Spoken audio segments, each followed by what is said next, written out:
Hello मित्र आणि मैत्रिणींनो, उन्हाळ्याचे दिवस सुरू झाले की सर्व महिलांची लगबग असते उन्हाळी पदार्थ बनवण्यासाठी. कुरडई, पापड, खिचे, उपवासाचे पदार्थ. तसंच आज आम्ही आता रव्याची कुरडई बनवत आहोत.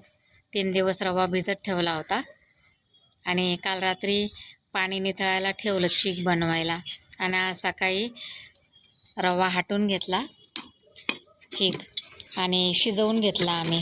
तुम्ही बघू शकता किती छान झालेलं आहे. आणि आता बघा ह्या सोऱ्यामध्ये कुरडई करायला आम्ही भरतो. जाड शेवेची ताटली ठेवलेली आहे खाली, असं भरून घ्यायचं असतं फुल. आणि आता मग बघा ह्या अशा पद्धतीने आम्ही कुरड्या पाडलेल्या आहेत. हे असं हाटून कुरडई करायची असते हलवून सोऱ्याने. किती छान कुरड्या तयार होतात.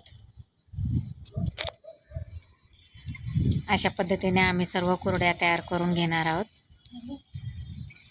माझ्या रील आवडत असलं लाईक करा, कमेंट करा, मला फॉलो करा, सबस्क्राईब करा, शेअर करा. धन्यवाद.